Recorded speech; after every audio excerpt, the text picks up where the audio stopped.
The assist leader 3 times. 5 times for Jason Kidd. 5 times for Jason Kidd. And Jason Kidd is actually second all time in NBA history for assists and steals. Second all time amongst all point guards that have ever played NBA basketball. Second, Jason Kidd.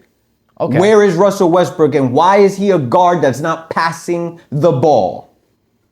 I need to look to see how many assists they have total in comparison. No, Russell Westbrook is like 19th on that list. Don't even find him. You're not going to find Russell Westbrook in the assist list. Okay. Neither are you going to find him in the steals list. Yeah, we can agree that Russell Westbrook. You might find him on the turnovers. Actually, Russell Westbrook is second all time in turnovers. Not amongst guards, not amongst point guards, amongst all players in the centers.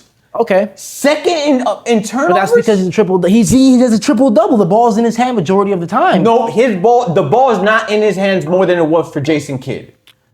Jason Kidd is 6 in triple doubles. He's not that much further off than Russell Westbrook. And then also LeBron James is first. So I get it. LeBron James touches the ball the most. So he makes the most turnover. But he's also been in the league a little bit longer. But Russell Westbrook is not the second best player in the NBA. No, you're right. So why does he have the second most? Welcome to Court and Culture, where basketball meets raw, unfiltered conversation. What's the word, Big Bird? Ain't much. Can't call it. Another day, another dollar. 75 cents at taxes. I hear you, man. I hear you. How you feeling, bro? Man, I'm feeling pretty good, man. Can't complain at all. Got a big I'd say, a pretty big show today. In the podcast, I got about big 3 topics I want to talk about. Huge legends debate that we got going on. Right after that, I do want to dive in a little bit about the little current NBA situation we have going into season that's current. And then lastly, what we're going to kind of cover hot topic wise is I do want to dive a little bit into Jokic. Is him as an MVP? You think that's a wrap, or we'll see. I'm pretty curious on that. I'm pretty curious on your take. Hey, but first, man, I do have some unfinished business. Well, we have some unfinished business that we have to take care of. Oh. Yeah, it's that time. Oh, okay. All right. I just want to go ahead and sincerely apologize to all whose feelings I hurt, to all whose emotions I flustered, to everyone who we've inconvenienced their day by our remarks against the Miami Heat and Philadelphia 76ers. I want to go ahead and retrace. I want to go ahead and retrace on what I last said about. Never mind that. Let's go ahead and move forward to a new day. What I meant to say was Miami Heat is a phenomenal organization. They're ran by a phenomenal leader who I personally feel like should go nowhere. I think he should stay there for the end of time, for as long as we could potentially actually have him out there. And all I said about Tyler Hero, in translation, I would like to admit that what I meant was that he was a phenomenal superstar. He's on his way to do great. He's on his way to do great things. And I have no doubt in my mind that Miami Heat, Andrew Wiggins,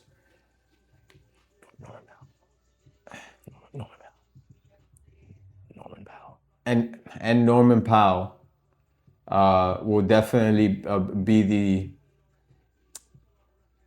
the anchor that Miami needs to win this championship. And as it pertains to Philadelphia 76ers, I know I flustered some feathers there. I'll take that one. Okay. Shout out to my 76ers fans, and I mean this with all condolences. I did not mean to offend. Where are you reading? Okay, that's it. Okay. I did not mean to offend any Philadelphia. Louder, please. I did not mean to offend any Philadelphia 76ers fans, as Joel Embiid is an amazing and fantastic MVP. Can you lower the music for me, please? We need to make sure they hear. Just is an amazing and fantastic MVP, and is going to do great things in this organization.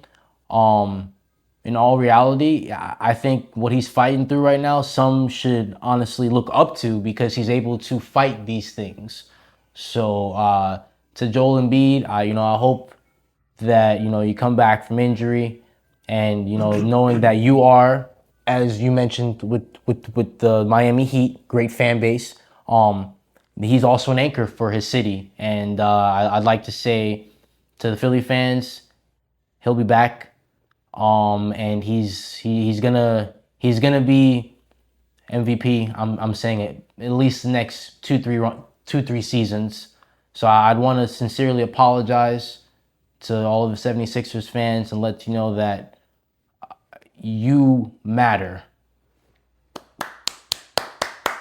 Let's go. Now that we got that out the way, man, I do have some real opinions.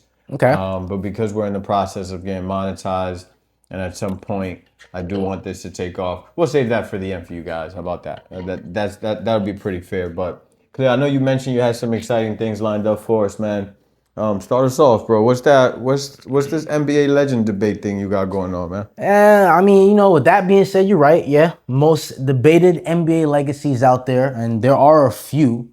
But one I actually wanted to get into with you about, honestly, and get your opinion on, and you guys obviously too as well. I want to hear what you're gonna say in the chat and the comments, making sure that you guys definitely repost, and let us know what you think, because I'm curious myself. But G, my question to you is, man, we got Russell Westbrook, man. He's a great player. Some would say he's probably one of the greatest when it comes to top 75. triple double. Top 75. He was on the top 75 team, correct? But another player that came into mind, a great triple double king, as you mentioned, just like Oscar Robertson way back in the day. Russell Westbrook's really good. I want to know. I mean, what do you think about Jason Kidd and Westbrook? I mean, I know you love Jason Kidd, but what's your opinion? What do you think? What are you doing? What are you trying to do? What is it? Are you trying to compare the two? Yeah. As NBA legends, you're trying to do a comparison in between Russell Westbrook and Jason Kidd, double D at the end, pause. Yeah, because I mean, you're always saying that Jason Kidd is like one of the best point guards in all of the NBA, and I'm trying to figure out why. I mean, we can go ahead. We got time, right?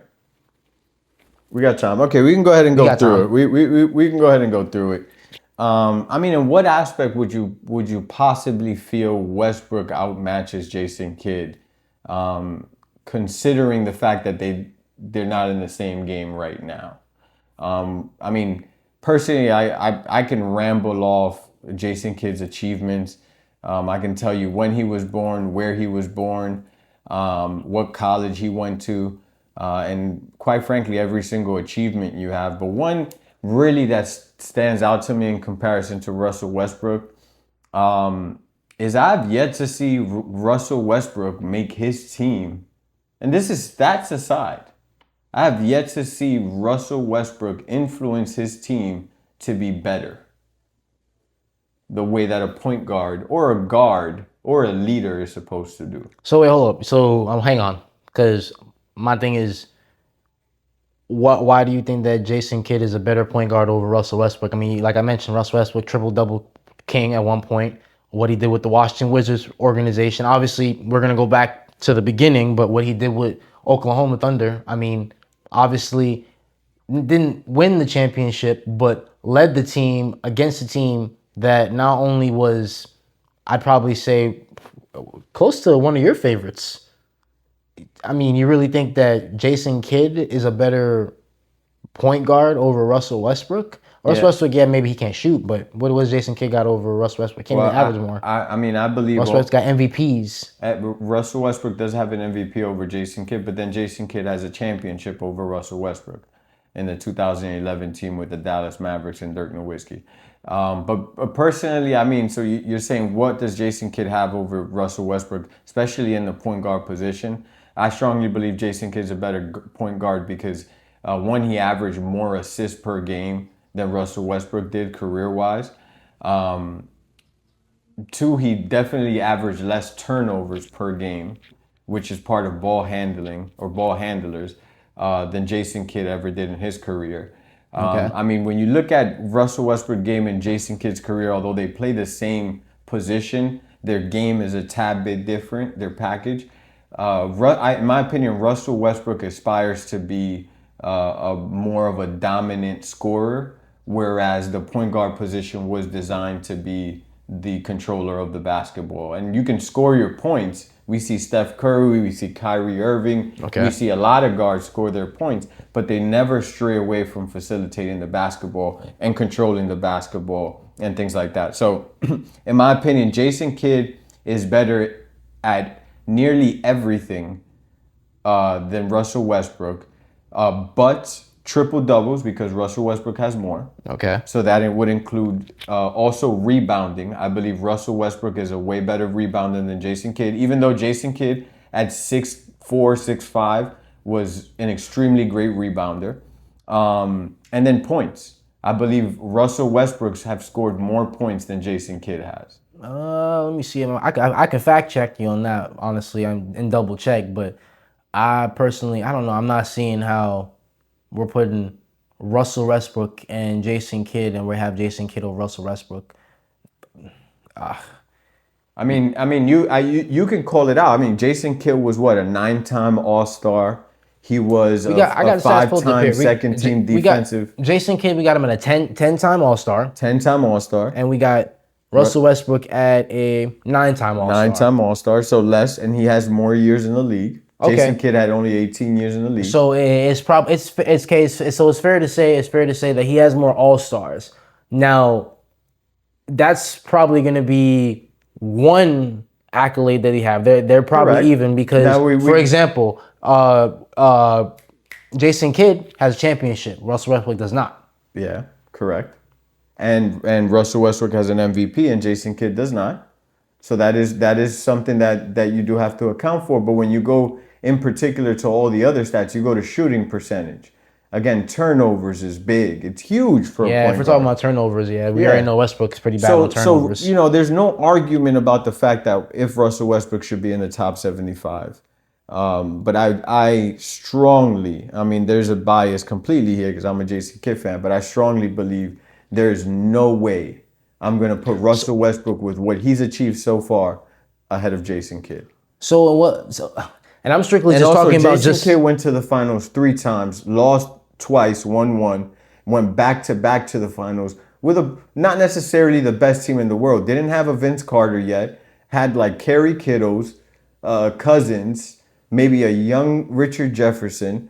And he went in 03 and 04, lost to a Lakers with Kobe and Shaq, and lost to the Spurs, which of course had that monstrous team. So you're talking about here. If we're doing a 1v1, you saying Jason Kidd's taking Russell Westbrook? No. So are you saying 1v1? Russell Westbrook is cooking Jason Kidd. Okay, so why are you saying that Jason Kidd's a better guard then? Because Jason Kidd, as far as what it takes to be a guard in basketball, it's not just being able to score that ball. Okay. We have a lot of scorers. Okay. So we won't, in that case, we'd compare him to all the other scorers. But the idea is, as a point guard, you have more than one job, more than one metric that you're looked at in order to be a qualifying first round Hall of Famer. And I don't know, man. Chat, you guys can tell us, is Westbrook a first round Hall of Famer? Jason Kidd was. So what do you think, Westbrook's not? I don't know. I want to hear your opinion because I personally think Westbrook is definitely a Hall of Famer. In my opinion, he's a Hall of Famer. If you're top 75, going based off voting versus first ballot. First ballot and second ballot and stuff like that. Jason Kidd was first round Hall of Famer, first ballot Hall of Famer, and not many people get to achieve that. You guys can have different opinions. They do have different game. Russell Westbrook is a very dominant scorer. He's a dominant scorer. Now obviously I want to make sure that everyone knows what we're talking about so that you kind of have a clear picture. So I'm comparing a prime Jason Kidd versus a prime Russell Westbrook. Correct. We're not talking about a Russell. And I know I mentioned just previously about, Denver with Westbrook and everything. My mistake on that. prime Westbrook versus prime Jason Kidd. Correct. Your take is that Jason Kidd in his prime. Correct. I'm taking Jason Kidd all day. Over Westbrook in his prime. Westbrook in his prime. That's interesting. I mean, to move on a little bit here, I mean, we talked a little bit, like we just mentioned, about the legends. I mean, your take, you said Jason Kidd. I'm not necessarily saying Westbrook is the best guard in the world or in the NBA. Definitely top 75, like we both agree. But my opinion personally, I'm taking a Westbrook in his prime over a Jason Kidd in his prime.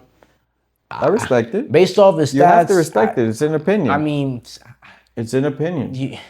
I love the stats, though, because they prove what the player did, but then you got Westbrook in his... It proves what the player did, but unfortunately, with all those stats, he did not win a championship. And we'll go stat for stat here. Some would argue, and you guys can argue, he's had way better players in his team than Jason Kidd ever had in his team. I agree.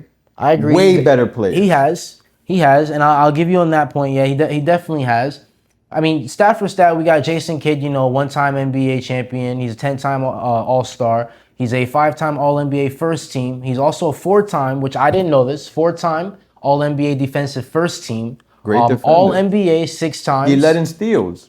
It does. I don't see where he led in steals. He led in steals for a couple seasons. He might be number 2 or number 3 in steals of all time. Also, he did get the Rookie of the Year, which he got. That's when he won it, the co-Rookie of the Year with Grant Hill. And then as well as All-Rookie First Team, 1995, Top 75, we already mentioned, Hall of Fame induction, career triple doubles, 107. So it's the 4th most right now currently as far as career triple doubles. So that's something to be said. You got Russell Westbrook though. Hang on, we got MVP. All-Star 9, so we got Jason Kidd beating him on that. All-NBA First Team 2. I think we said with the first team on Jason Kidd was 5. So he's beating him on All-NBAs for sure, which is kind of like what you mentioned, the facilitation of the ball. That plays a hand when it comes to the position that you're in. But then we also got to look into All-Star Game MVPs. He's got 2 of those with Westbrook. We got... None with Jason Kidd. Then we also have to consider things like scoring. Like you mentioned, the position calls for scoring. You need to score. NBA scoring champion, not once, but 2 times. Okay. We need scoring. Okay. NBA assist leader, 3 times. 5 times for Jason Kidd. 5 times for Jason Kidd. And Jason Kidd is actually 2nd all-time in NBA history for assists and steals. 2nd all-time amongst all point guards that have ever played NBA basketball. 2nd. Jason Kidd. Okay. Where is Russell Westbrook and why is he a guard that's not passing the ball?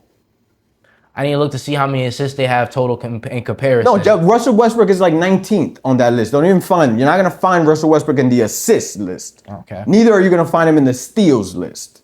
Yeah, we can agree that Russell Westbrook. You might find him on the turnovers. Actually, Russell Westbrook is 2nd all time in turnovers. Not amongst guards, not amongst point guards, amongst all players in the centers. Okay. 2nd in turnovers. But that's because he's a triple. He does a triple double. The ball's in his hand majority of the time. No, the ball is not in his hands more than it was for Jason Kidd.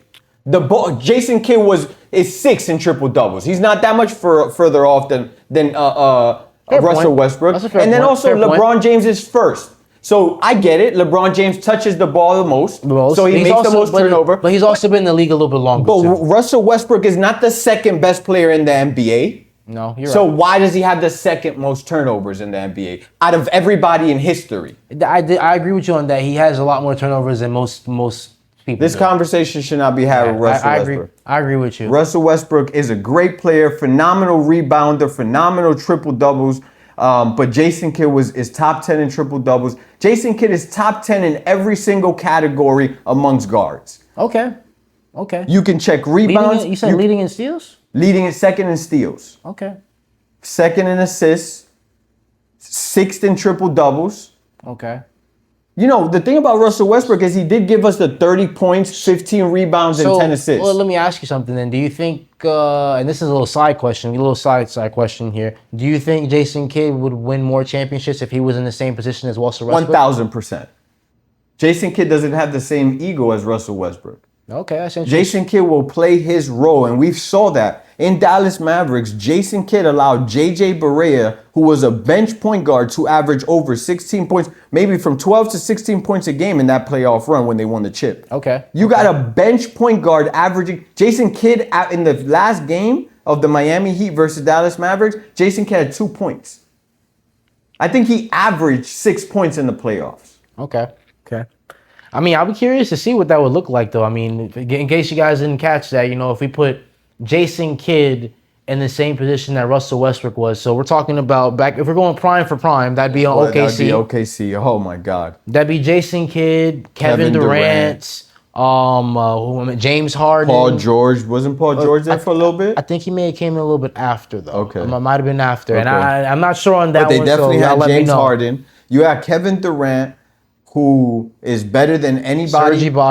Serge Ibaka. But Kevin Durant, who's better than any power forward, small forward, whatever you want to place him, than anybody Jason Kidd ever played with. Better than Dirk Nowitzki. Yeah. Better than Dirk Nowitzki. And then you have a James Harden, who is way better shooting guard than anybody. A young James Harden. A young James Harden, a prime James, who is James Harden's a legend within himself. Way better shooting guard than anybody Jason Kidd had. And Jason Kidd had Vince Carter, Richard Jefferson, Kerry Kittles, Cousins in the center row. He had good teams, but you're not going to say Vince Carter and James Harden. Who are you getting? Vince Carter in his prime or James Harden in his prime?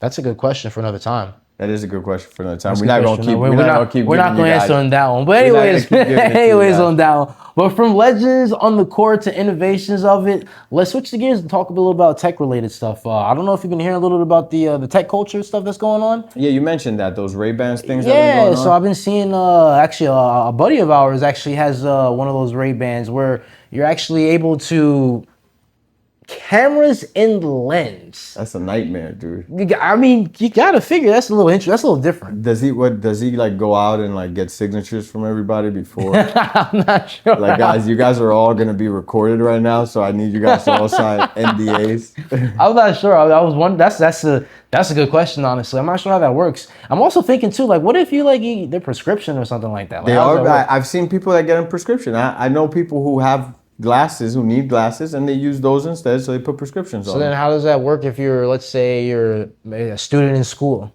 and you need your prescription glasses? That's interesting. Can I put my answers in my glasses? I don't know. I'm curious I about think, that. you know what's going to happen is for the next 2 to 5 years, maybe less, you are going to be able to do whatever you want with those glasses. It's very similar to when the watch came out. I don't know if you remember that Samsung watch with the camera. That was out for a while, and then it became a security problem, a privacy problem, and so they took that off. I think that unless there's some sort of patent that like protects people's privacy, if like you're trying to do something, but like for instance, I give you an example. Like, what if a person gets arrested with those glasses, and you're in a jail? Oh man, that'd be interesting. Are you like recording everything in the jail? Like, can you go in with the glasses though? I don't even know. Can you? I mean, that's a liability. If you take the glasses off of a blind person or a person, with low vision. I don't. Excuse me, with low vision. That's a liability. They're gonna trip, fall, sue. Like that jail the lawsuits coming in will be more than the cases going out. That's interesting. I mean. And the reason why I bring it up, like, why I was kind of curious about that, because I mean these glasses are like you said, they're a little invasion of privacy a little bit. I mean, if you happen to be in areas where you're not allowed to have like a phone or a camera or something like that, right. How does that work with the glasses and the prescription? You're in a strip club. Oh man, good You're in a strip club and you're just like they're like no phones, but you're like man. I got them. Someone's definitely getting in trouble. You better hope you're not married or something like that. Yeah, no, this is bad. This is totally bad for those peeping toms. It's bad. It's bad for. I mean, look, man, I'll be honest with you. I like technology. I'm all for the tech, right? Game changer. And it is like, when we first saw watches, we were like, yeah, but people are going to see my People used to talk about I don't remember the Jetsons when they used to have little watches they talk into? Yeah. So, it's funny. We had so many cartoons that had all these little funny futuristic things, and we would always be like, futuristic, and like, now look at us. Yeah, nah. Watches where we're talking onto them, walking around. So I feel like either we'll adopt to it or you'll have some whistleblowers. If you have whistleblowers, then you create room for people to be like, oh, I don't want to buy those. There'll be a bad market for it. That's fair. That's fair. That's definitely fair. Okay. Well, I mean, speaking of game changes, because I mentioned game changes, let's talk a little bit about a guy who's trying to bring Houston that elusive championship ring. Talking about KD? Yes, sir. You already know who I'm talking about, Kevin Durant. That's the star player right there, boy. So, we touched a little about it on the last episode. Obviously, Kevin Durant is now recently traded to Houston Rockets, for those that didn't know. And I did just see recently yesterday, which was Tuesday, or Monday, sorry. Yesterday being that they apparently, Fred VanVleet has actually got an ACL injury. How did that happen? Is he playing Euro basketball? I'm not sure, honestly. I didn't really see how the injury. They just said an off-season injury, so ACL. I am gonna look a little bit into it. A week before the playoffs. That's sad, bro. The playoffs. I mean, excuse me, a week before the NBA starts. That's sad, man. Yeah, definitely. Yeah. That's sad. I mean, I don't know how the injury happened just yet. I'm looking it up, but I'm kind of curious to see how that's gonna play a role with Houston Rockets. That's gonna impact them big, bro. Big. Yeah, that's their point guard. That's their point guard. He wasn't the face of Houston, obviously, and even if he was, you got KD now, but. That was a very important piece. I'm curious to see what Kevin Durant thinks. Like, damn, I just got here. You guys are gonna throw this load on me? Yeah, I'm a little curious to see myself because I feel like every time Kevin Durant goes to a team, like when he went to Phoenix, for example, I really thought that was going to be okay. He's over there at Phoenix. He's probably going to like reinvigorate the team, especially having Devin Booker. And then he got obviously Bradley Beal. And in my head, I'm thinking that's 3-point shooters all over the place. Crazy. And obviously that didn't really work out. Now I knew. How did that not work out? There's a couple things that didn't work out. I already knew that for starters, one, you had a bunch of guys who just want to shoot the ball. There's not really one person that wants to facilitate. How does nobody make it? How we can't all have off nights. I think we see other teams. I guess if you got people just shooting around the ball all day, if there's no organization with shooting the ball, that's what basketball is on a professional level. It's organized, and if you're not playing it at an organized level, then things not going to work. It's like football, for example. If you call a play and someone in the play doesn't execute in the play, shit falls down. So the same thing, I guess, with basketball. If you got a bunch of guys out there that just want to have the ball in their hand and just want to shoot all the time, then there's not at least a person that wants to facilitate, maybe set the screen, or maybe someone that's gonna go out in the corner play their role. Exactly. Yeah. So that's the biggest problem with most of these teams. Yeah. That's why role players are needed. Yeah. So like Fred VanVleet not being there. With this injury, that's gonna be pretty tough. And a little update on that. It looks like a torn ACL, as I mentioned, but it was an off-season apparent injury during workouts. Doesn't say specifically anything other than that. But he is scheduled already for surgery, so that's pretty good. Surgery? Yeah. Yeah, man. When you suffer, it's a torn ACL. They got to repair that. Well, yeah, I did hear that, but it wasn't in a full-blown game, so I thought, maybe it's like a minor tear. We can.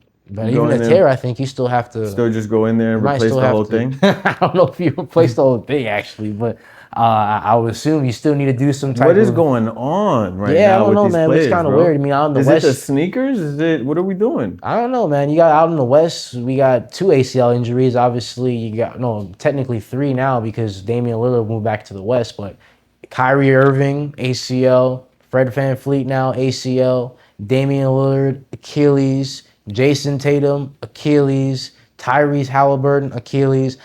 I don't know. The shoes, maybe? Is it like, are they lifting too much? I've seen some people argue a little bit about how it could have something to do with the amount of games they play, but in my personal opinion, we've been playing this many games for, years. Even that in-season tournament, that didn't add games to it, did it? No, not at all. If anything, they maybe have to exert a little bit more energy because, now they have to fight for something. That's true. But, I'm not too sure on that. I'm a little. It sucks seeing players get injured, especially before the season even starts. And then, like I mentioned with Kevin Durant on the team now, I was kind of hoping to see him, get a little bit of back in his groove. Maybe being a team where, I think he's back not home, but I believe he went to Texas. I know that for school, for college and stuff. Collegially, he played for Texas, so he's back in the state of Texas. So it's kind of like a homecoming for him, but. No point guard, doesn't really have many options. Obviously, Jalen Green previously traded over to the Phoenix Suns, so I don't know who the option is going to be when it comes to facilitating the ball or handling it mainly. It's probably going to be really in KD. I don't know. They got time to make some moves, don't they? Yeah, it's beginning of the season. You know, They got time. They got time to make some maybe moves. For perhaps like maybe there's some trades that we don't know about looming, or maybe something off of free agency. It's got to be something. They got a few things in free agency they can pick up, probably just fill out that slot for a little bit. How do you think that's gonna affect them, though? What do you think? What do you think personally? I'm curious to see what your opinion is. Like, what do you think Kevin Durant does in this kind of situation? Kevin Durant's still Kevin Durant. I think they still have a solid team. But I personally feel like we're in a similar boat as to where Kevin Durant was in Phoenix, where they're not a dependable overall team. They had a great season last year, so they could only have a better season. They did move some pieces around. I would put them as a play-in team as of right now. Playing team, dude. This West is competitive, dude. This West is competitive. They did probably a 7th seed. Without Fred VanVleet and you don't fill in that hole, you're a liability on the West. I don't know. A playing team is wild. I mean, you're saying KD didn't make the playoffs last year. Didn't we say not too long ago in the last episode that you were saying that Steph Curry was going to possibly make it into the 7th seed? 6th seed, yeah. I told you that the Clippers may be their biggest problem. And you're saying that the Houston Rockets are going to be... Well, now we know Fred VanVleet is out, so that gets rerouted. That's a fair point. Yeah, they don't have a point guard, and not having a point guard, you can't not have a point guard. You can't have not have any position, but not having a point guard is definitely tough. Clippers is definitely in a way better position right now than Houston. Yeah, that's a fair point. So I think that's a fair point. I think Houston's got some big shoes to fill in with Fred out, but yeah, I think they're gonna be a playing team there, bro. Okay, I can see that. I mean, I'm kind of thinking as far as the Houston Rockets, I was kind of thinking they weren't going to really make it into the play-ins or even in the playoffs. And my only reason being behind that is because KD can't do it all by himself, and they don't have anyone else to score. I mean, they have Alperen Sengun, which some have said in the media, baby Jokic. I don't know if you've checked the guy out. Yeah, I checked him out since our last Yeah. So he's pretty nice for sure, but I just don't know if those two are going to be the scoring they need to get them into the championships or get them into the play-ins and the playoffs. Hear me out real quick. Is there a potential that Kevin Durant can have his MVP season before his he's on the other side of that hump? Kevin Durant with an MVP season? An MVP season, which means, averaging 30 points per game. It's just gonna be hard to just do that. I mean, it's not too many players that actually go on to win MVP or that on a team may have a losing record. I'm not saying they'll have a losing record or anything, but like you mentioned, the Western Conference is pretty jam-packed. I think that's what it's going to take, though, for Houston to make their way up out of that play-in seed. Kevin Durant's going to have an MVP season. And I mean, considering the fact that he's a career over a 50% shooter, I don't see that being too far of a stretch. And now he has room to perform, in the sense of you take away considerably a person who needs the ball. Okay. Fred VanVleet.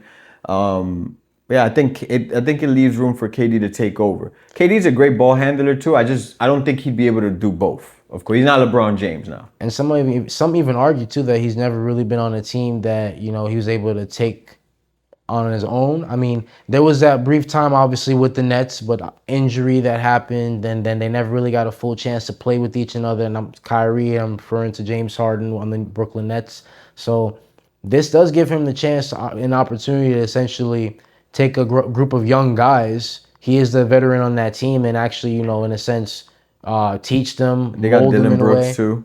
Yep, Dylan Brooks. Dylan the villain, as they call him in the media. So, yeah, I'm excited to see what they're gonna do. But the challenge is gonna be rough. It's gonna be an uphill battle for sure. For sure. I agree. And you mentioned not too long ago about MVPs and about Kevin Durant MVP season. But I'm actually a little curious to hear a little about. Do you think LeBron James could have an MVP run at the age that he's at? I mean, because you've seen that he's got the consistency with the scoring. But do you think he's holding back a little bit because he's not really trying to get an MVP? Like if LeBron at this age, do you think he would be able to win an MVP? One thing I'm going to say about that good brother LeBron James is I won't put anything past that man. The guy moves, correct me if I'm wrong, could be 40, 41. He is moving not like his prime, but he is moving like a 31-year-old player still. His skills are still there. If he wants to have an MVP season, LeBron James is going to have an MVP season. He's 40. He's 40. Turning 41 in the next month, in December, actually. In December, okay. If LeBron James wants to have an MVP season, he will have an MVP season. Oh, correction. My apologies. No, he's not 41. He's not 41. He's 40, yes. Okay. But yeah, that's my take on it. At 40 years old, who's been the oldest players to get MVP? Do you know? Oldest players right now, to my knowledge, is going to be Karl Malone, I believe, at 34. I also believe he got it again at 33 or 35. And then we have Michael Jordan. Who had it at what year? I don't remember the year of the age, which was 33. Okay.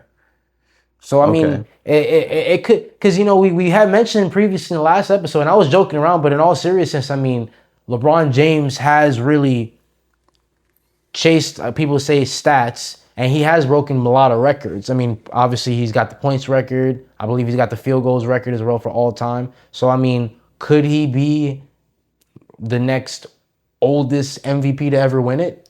I wouldn't put it past him, honestly. Again, I say if LeBron James wants to do something and puts it in his mind, he will achieve it. I think right now he's forecasting winning a championship with his son. But if along the way he can get an MVP, well, honestly, if the Lakers go all the way, win a chip, you're more than likely going to have an MVP season coming from LeBron or Luka, which we forget there. So that's actually a tough cookie too for LeBron. He's going up against his own teammate there. But if he wants to, he can. He can control Luka. Yeah, exactly. That's what I was going to say, because right now he's in the position where, Luka's young. It'll probably be harder for him to go in an MVP competition when you have Luka on your team, being a younger player, and he is a phenomenal player. So it'll probably be a little bit harder when it comes to the voting and everything. I know the votings are always like how it puts a play into every part, pulls a play into everything, a role.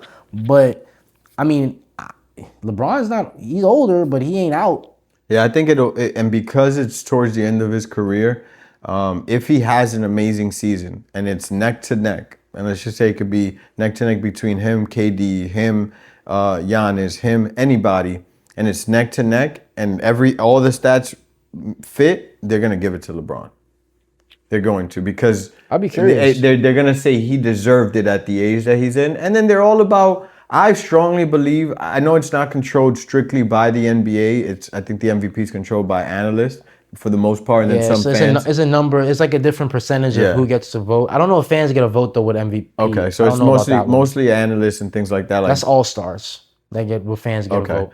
But I think analysts would have that soft spot for LeBron, including Stephen A. Smith. I think if LeBron has an exceptional conversation with his son, if he has his son, that's the thing about Stephen A. though.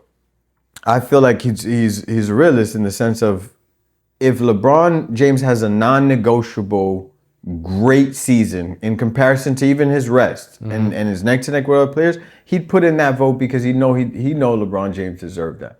Unless that beef keeps getting any hotter, because then we're in trouble. Yeah, that's true. I don't think that's gonna get any hotter unless he happens to bring that same beef in with his next son. But right. I don't think he wants that smoke. Because then LeBron James is gonna have all the time in the world to come at. True. Stephen A. It just wouldn't make any sense at all. I hear you, but I mean, I'm curious. I'm curious to hear what you guys think too. You think LeBron James at the age that he which is 40, as I mentioned, you think he could potentially win another MVP award?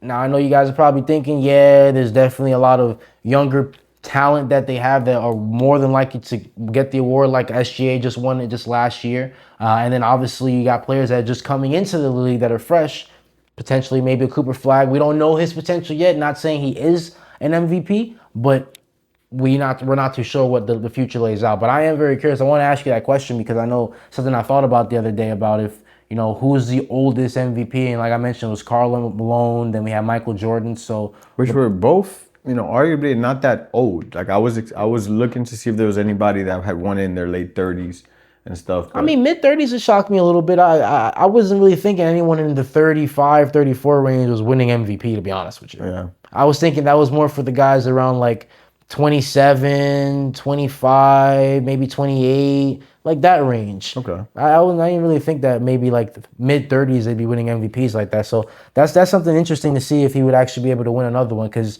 then I would think that would probably solidify the whole GOAT talk. Yeah, if someone's winning MVP at 40 years old, there's no way someone else is a GOAT. For sure. But that's another story.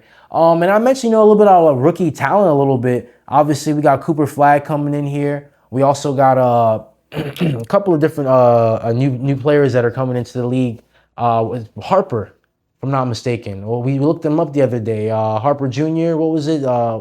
His son. I got to look it up here real quick. But my question was on that is, who do you think of the rookie class? And I'll bring it up for you so we kind of have a list of the rookie class of last season. But who do you think is winning the Rookie of the Year? Obviously, it's early to tell. I personally haven't seen a lot of these players in, summer league. I think I've heard a little bit about how they've been doing during the summertime or off season. I'm excited to see what Cooper Flagg does. He had a lot of hype coming into the league. Mm-hmm. I don't remember the last player who had this much hype. Besides, you did have Zion Williamson, but that heat kind of cooled off, iced out pretty quickly for him.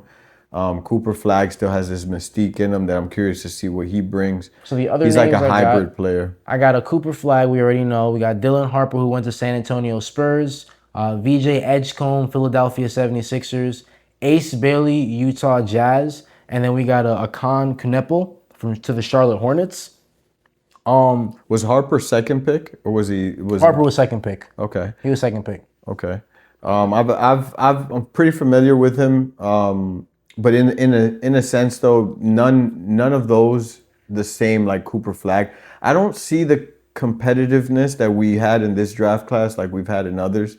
Like arguably, you go back in time all the way, even to very recent, but you go back to like Melo and all the controversy with all the great players. I don't think anyone's beating that draft class. Right? And then you go closer to like the Zion, and you got the John Morant, and you had... We're gonna skip over the other ones too.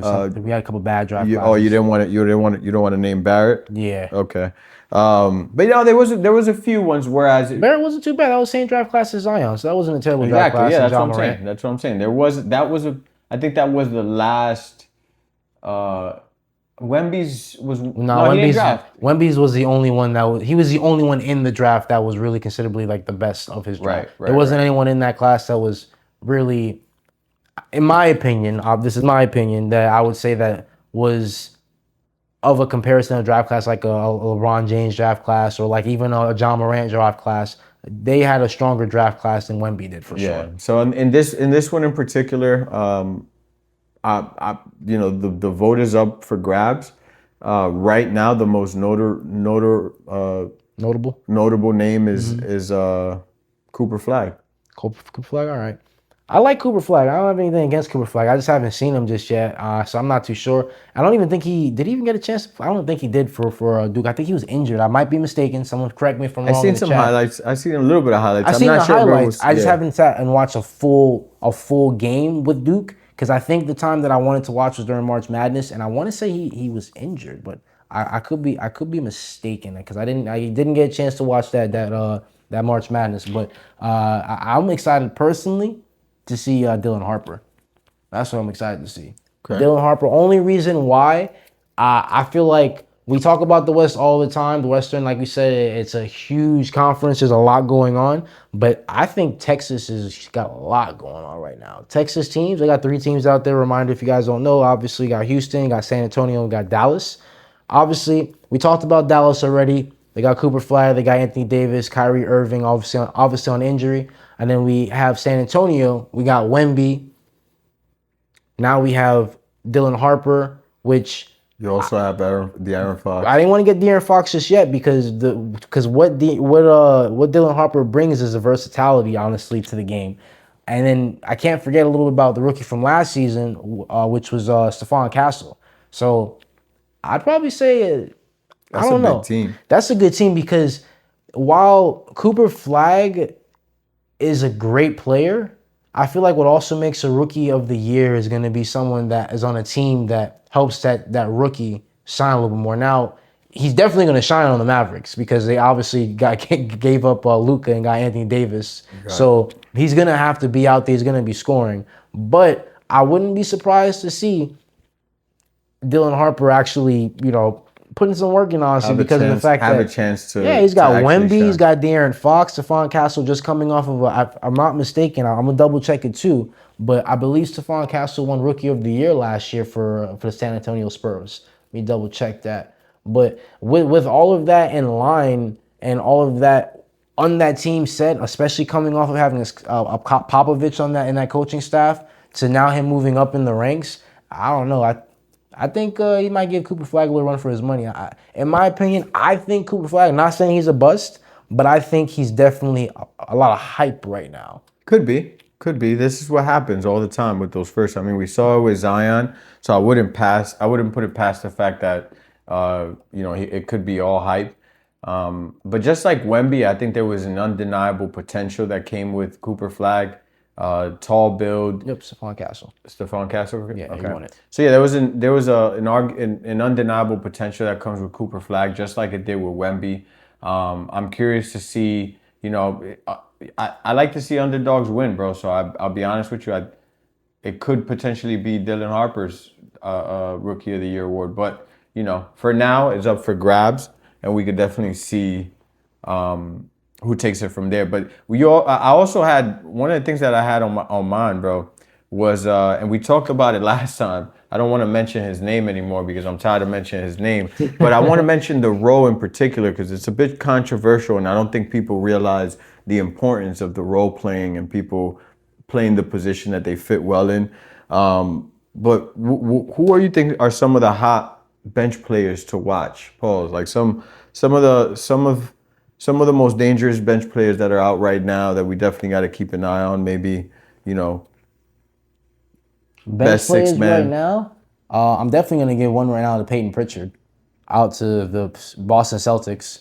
I mean, that dude's flying off the ball every time. Surprisingly, because it seems like the shorter guys seem to just have a lot of. Yeah. My pick is a shorter guy as well. Yeah, they seem to have a lot of like spring in their step. I don't know if because they're to the ground maybe more or what it is, but I've seen Peyton Pritchard. He can shoot the shit out of that ball. I'm not even gonna lie to you. That's one thing I couldn't stand watching when I'm being a Knicks fan, obviously, but Peyton Pritchard's definitely gonna be one of my guys up there when it comes to off the bench, hot. Yeah, Peyton Pritchard. Pause. Okay. So mine was a little bit controversial because it's coming out of my favorite team, but I personally feel like there's an argument here to prove. Gary Payne the second, excuse me.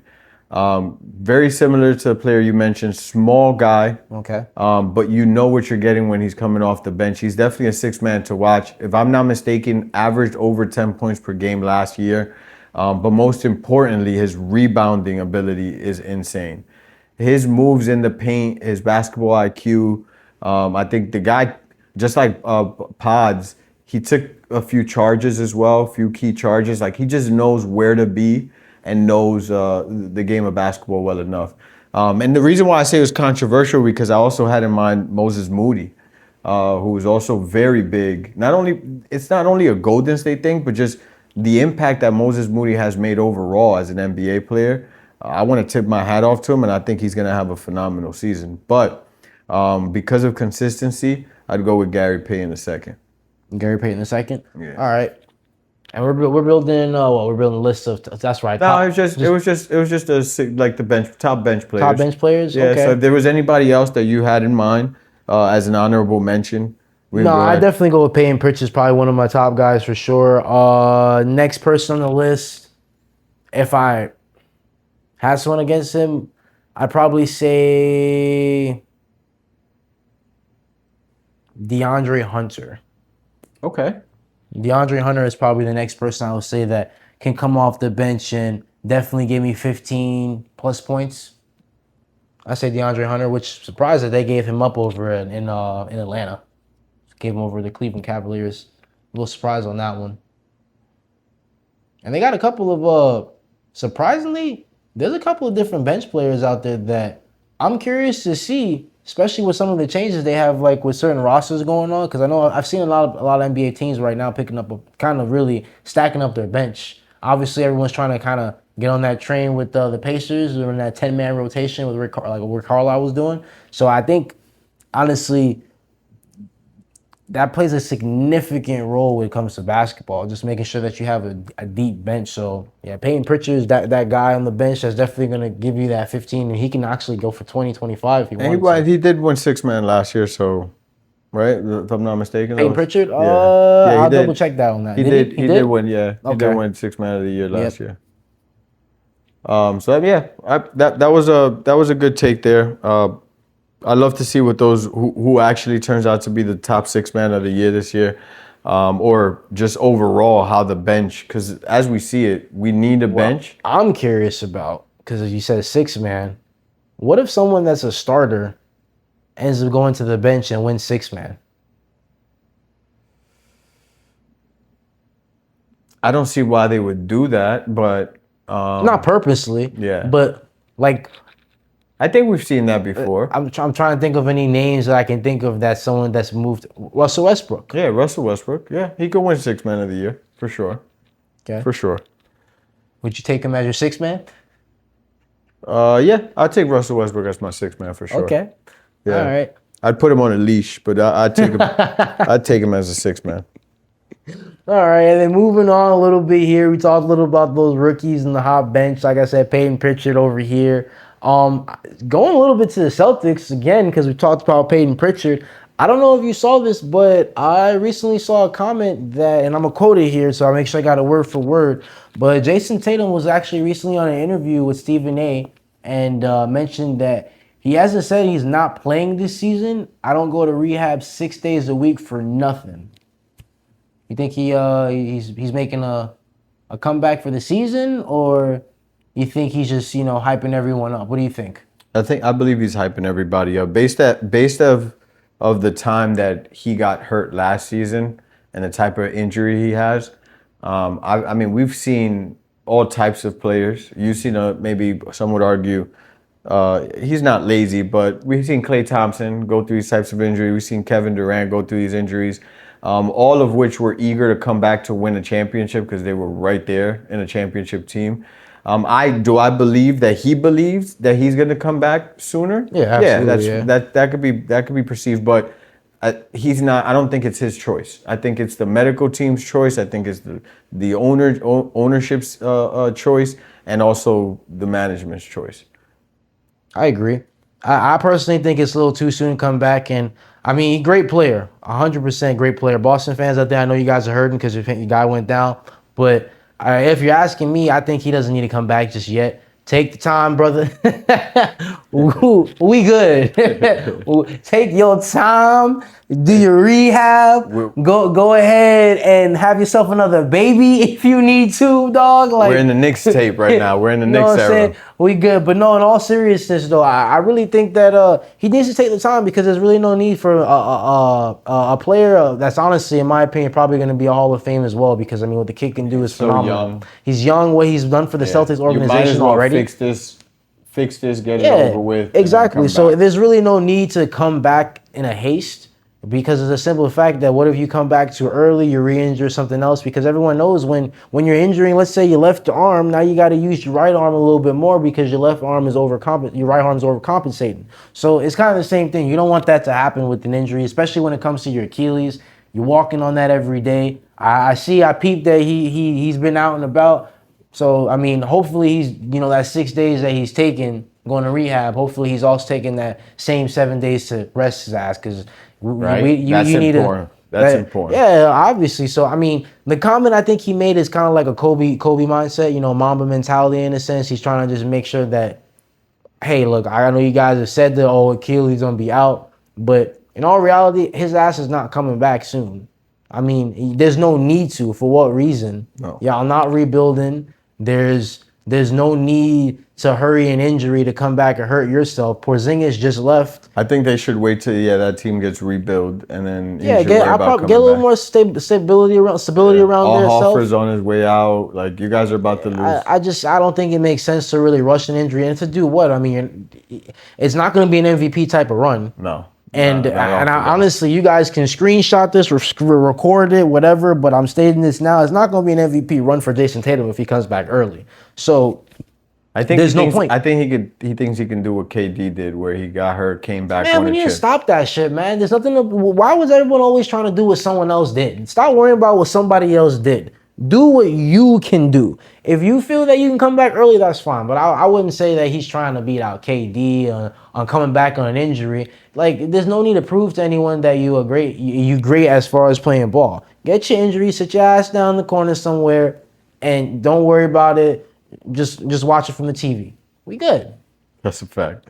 What else we got in store for it, man? Man, I'm gonna turn it around a little spotlight here. You know, we talked about MVPs. If Tatum, whether or not he's gonna have a type of season like that if he comes back. But I want to talk a little bit about Denver. A little spotlight over there. Obviously, a little bit of a changing in the MVP voting. It looks like. Obviously Jokic is who I'm talking about. Recently, obviously 3-time MVP.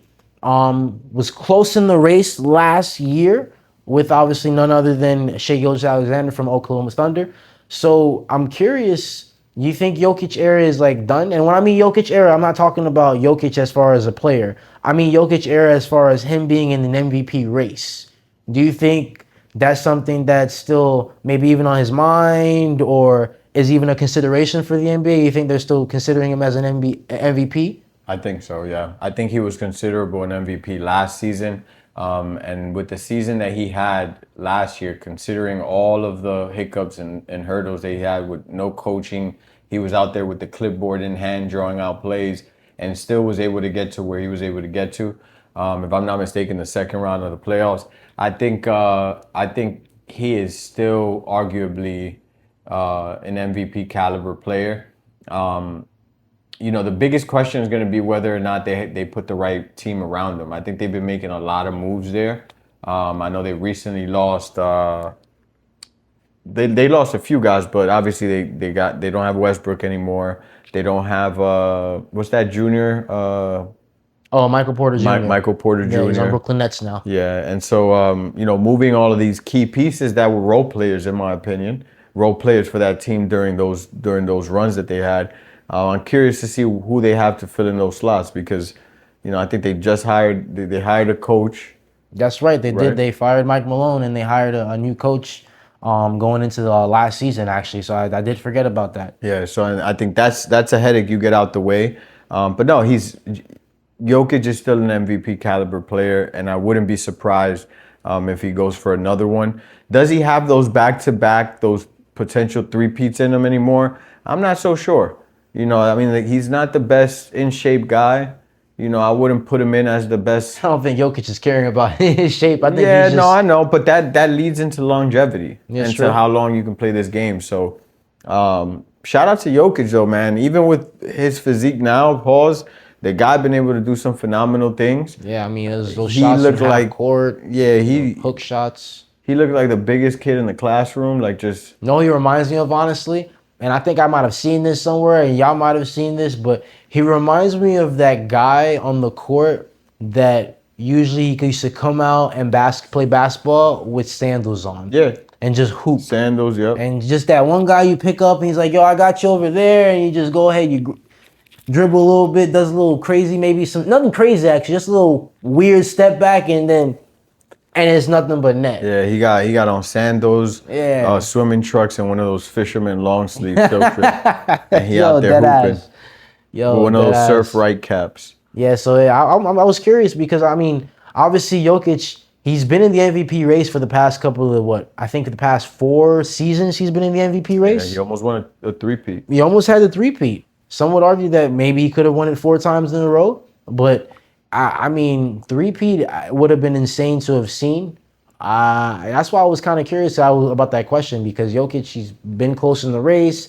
First, you had Joel Embiid that came out and beat him out. Then you had SGA, and I'm real curious to see if that's something that they're considering. If he's even an MVP type caliber player anymore. Do you think Denver's a title contender? Title contender? Man, I think Denver is always going to be a title contender as long as Jokic is on that team.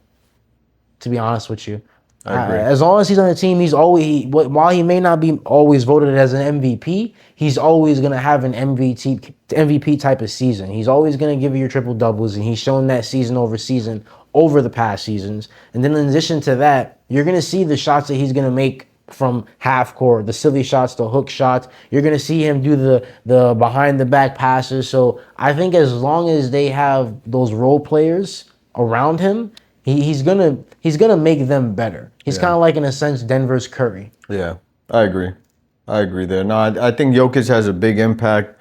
I hope the Nuggets put the right team around them. I still got them as a competitive team in the top 6, just because they got Jokic. So I'm curious to see what they got there for sure.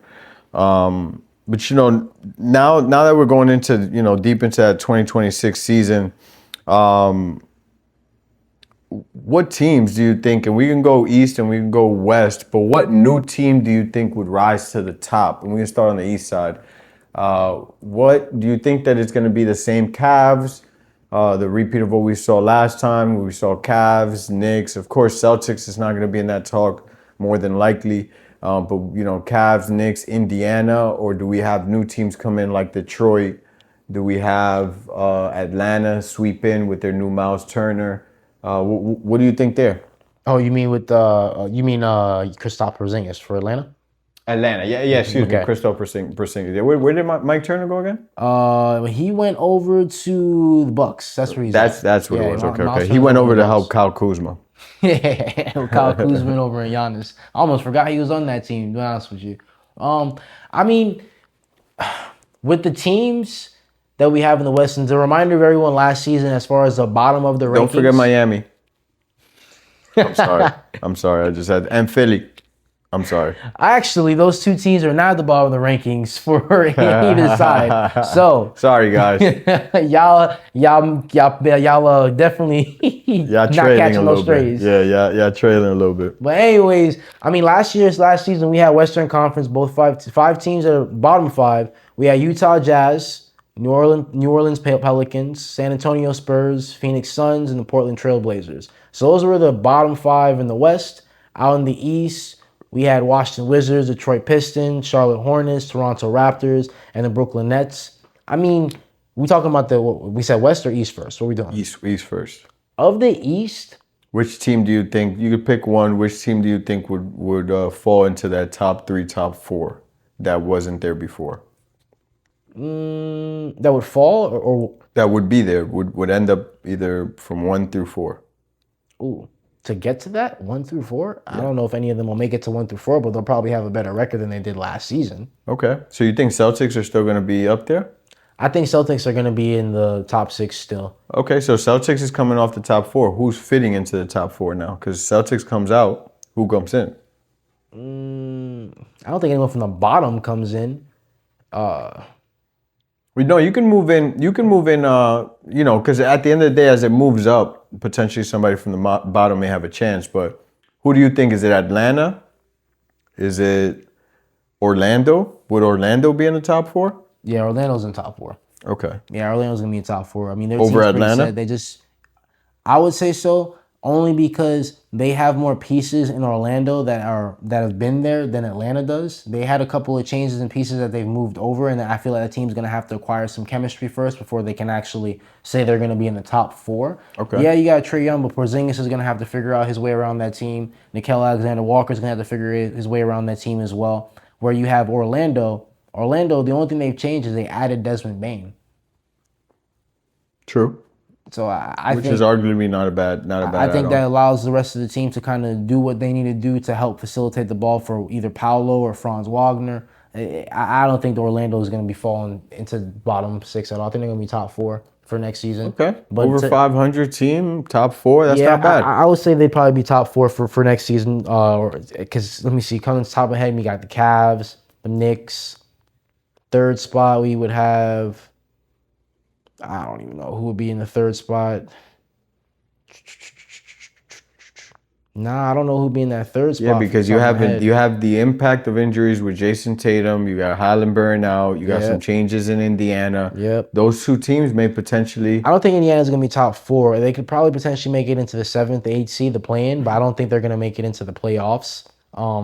It's gonna be hard without Tyrese Halliburton and without Miles Turner. Those were two of the. They basically were the foundation of that team. Definitely Miles Turner because he's been there for so long. So I just can't see them making it into the top 4, let alone the top 6. That really just leaves open for just Orlando making it maybe the 3rd spot. Number 4, you could probably say Atlanta. So maybe I was thinking Atlanta too. I'm curious to see. I don't want to leave out Detroit now though. Detroit. I know. Detroit is still up there, but I'd probably say it'll be a tough matchup between Detroit, Atlanta, and Orlando. Hell, even the Knicks, because we had a little fight with them, but granted we had we have a little better bench now, what it seemed like on paper. Detroit is rowdy, bro. They just like to get rowdy. Yeah, that's true. They are rowdy, but sometimes rowdy is what you need to get in people's heads. I mean, you see Draymond Green do that all the time. Yeah, but as a team, though, they're rowdy. I don't think it's a team they're rowdy. I think there's just a couple players. You obviously got Stewart on that team, who's essentially the biggest antagonizer on that team. Outside, I don't think there's anyone else. Who else they got over there that's... I don't know. I just always catch them in fights as a team overall. You must be talking about the bad boys Pistons. No, back in the day, yeah. Back in the day, yeah. They definitely held that name for them for sure. Yeah. And then also, as far as Oklahoma on the west side, as far as the west side, what team do you feel like is going to make the biggest move as far as standing is concerned? Well, I ain't asked the East. The East, the biggest team that's going to make the move. I'm going to go with, honestly, I'm going to have to go with the Pistons for the East. I think they're going to have the biggest move next season. But as far as the West goes, I'm going to go and rock with the San Antonio Spurs. Okay. I like San Antonio Spurs to make the biggest impact. They obviously had a lot of health issues going into the last season. I think even De'Aaron Fox at one point, he decided he was going to go in for the surgery for, I think, on his finger. And I'll double check that to make sure. But obviously you can't leave out Wemby. We just spoke about not too long about Harper. We talked a little bit about Stephon Castle being the Rookie of the Year for last season. So I think when you put those pieces in play, they're all young pieces, which shows that they're going to not only have years to come of just learning, but they're also going to have years to come of just playing together, chemistry together. That right there is what they're going to need. I think that's going to be the team that's going to really surprise everyone. It's going to be, in my opinion, like an OKC. Okay. I could agree. Young, as long as they get that chemistry like OKC. We're in the era right now where the young guys are basically taking over. I agree. And if they get that chemistry like OKC, they could definitely be a scary team. They're already a scary team though, but for sure, what made OKC was that chemistry. Yeah, I'm gonna have to go with those guys. Look like they were still roommates in the finals. Yeah, I think as far as teams go, San Antonio is gonna by far be. Out of all of them. And then you mentioning OKC, do you think OKC got what it takes to go for a repeat? I'm probably gonna bite my tongue on this one, honestly. I'm not sure. They're a little bit of a question mark for me because there's been so many changes across the board between the West Coast, the East Coast. Players that were on the Eastern Conference now on the Western Conference. The Western Conference is already jam-packed with players like Luka. You got players like LeBron. You got players like Anthony Davis. You got players like Anthony Davis, Anthony Edwards. There's just so many different dynamic all-stars that they have in the Western Conference. I don't know if I can say strongly that SGA and the OKC Thunder can repeat. I mean, that's hard to say. Yeah, they're going to have a near perfect season again. Yeah, they'd have to. And it's not, I mean, we're seeing things change every day in the NBA, every season. I mean, now we have teams that are scoring over 100 points easily, close to sometimes even 120, 130 points a game. So, I mean, who's to say maybe they do have a repeat because, and like I said my first time, I thought they were kind of too young to get it the first time. But now they've proven they've gotten it. So the biggest thing is now they got to prove they can keep doing it. That's a good point. And okay, before we wrap things up, I did want to add a little bit of the coach's side of things. It does include a little bit of basketball. I don't know if you've been up on this TMZ news going on out there, but my boy Klay Thompson Oh, Klay Thompson, that boy. Klay Thompson. He's out here, he's making moves. I've never seen him out in the public eye dating and, kind of entertaining women the way he does. But he went ahead and he picked himself a stallion. That boy definitely got himself a stallion. What do you think? Meg the Stallion, man. What do you think? What do you think is going on there? Well, obviously we know what's going on. I know what's going on there. Yeah, they're dating. But what impact do you think that's going to have on an emotional Klay Thompson's game? I mean, right now everything's going great. From what we see in the media, it's a great relationship. I even saw Steph Curry's take on it. He seemed to chuckle a little bit, but he said he stands by his boy's side all the time.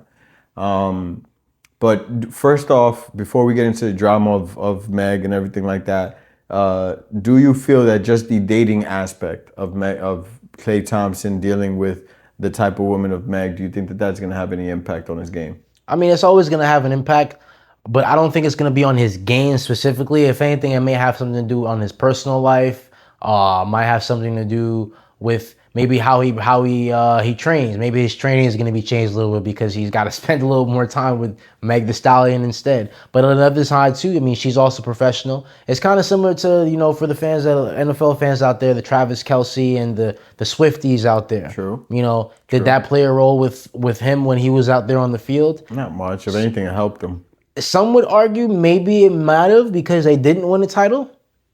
I don't think it was because of him, was it? Obviously not. I wouldn't say it was just specifically because of him. I'm pretty sure he had a good game, but my comparison to that is I feel like with these celebrities, anytime they know that they're celebrities and they're going to be dating another celebrity, they probably already have the mindset put into play that, well, hey, I'm dating this person who has this particular, whether it's a net worth or a fan base or whatever career they're in.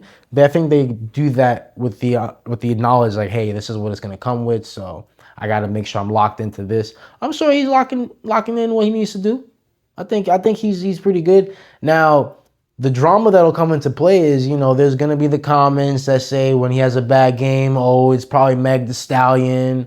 Or if there's going to be those comments where maybe she... jokes for him. I won't let him go. I'm sure there's going to be jokes. There's going to be times where he probably takes a picture with her. He may not look happy. I'm sure they're going to say something about that. So, honestly, I think let the man do what he's doing right now. I'm happy for him. If he's happy, I'm sure that the world is happy. That's their life. But... it is a little bit interesting. He is a dramatic individual, so I'm curious to see how that role will play on the Dallas. I wouldn't want to see, at least for the remainder of his career, a breakup. Oh, man. My boy Andrew Wiggins, not only did he get traded, but that man almost went off a cliff. But he went to a whole different coast. Well, yeah, but when he was in Golden State, he had to put up with it for a year, and he almost went off the cliff for that. So, Klay Thompson's very emotional. I obviously right now everything's going well. Wish him the best. I got to meet him one time. That's a dope individual, very humble guy, cool guy in my opinion. But obviously we know him to be very emotional on the court. I wonder what he is off the court. Emotional and he might be a little bit cocky, but I mean for every right. I mean the man's got rings, so guess he can be.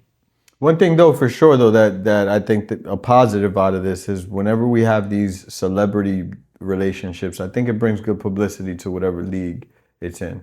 Well, Dallas is definitely going to get a shit ton of publicity with Meg the Stallion, I'm sure. For sure. I wouldn't be surprised if she has kind of like a Taylor Swift impact. They might already start making songs about it because it's like when Big X the Plug was making songs with Luka being over in Texas. He ain't in Texas no more. So I'm sure they're going to be talking about Klay and Meg. Yeah. No, that's a good point. Well, Kahleel, this has been fun, bro. We definitely talked a lot. We went through some crucial debating there. I love how you caught me there with the Jason Kidd and Russell Westbrook one. Yeah, man. I'm always excited to hear Definitely got passionate about that. And we're definitely going to go over, we're going to do a lot more of that. We're going to hear a lot more debates. Y'all going to hear debates on things that, maybe we've already spoken about. But I'd love to hear a little about what you guys are thinking out there. Who do y'all think is, going to be the next MVP going into next season? Who you think is going to be the next rookie of the year? Obviously, the season hasn't even started yet. By the way, I think we got about 8 days in that. And I definitely want y'all to stay tuned on our social media. Yeah, we got a few pods coming in before Yeah, the NBA season starts. Stay tuned. Actually, stay tuned. Next episode, I'm gonna surprise you guys with something. I got you with something. You know, I'm gonna come in over here representing I didn't know what the surprise is. I don't know if that's in the budget. Yeah, well, it's in the budget, my brother. It's in the budget because we're gonna be representing over here. All right. But no, stay tuned. We definitely got some special stuff in the books.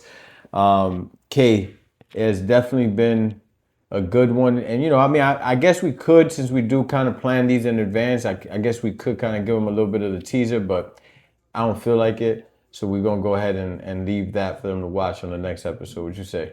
I mean, we got to give them something. I ain't got what you got for them? What I ain't giving y'all shit. Play that music, though. What you got going on right there? Put that. Uh-huh. Yeah. Uh-huh. Uh-huh. I'm big everybody. And we signing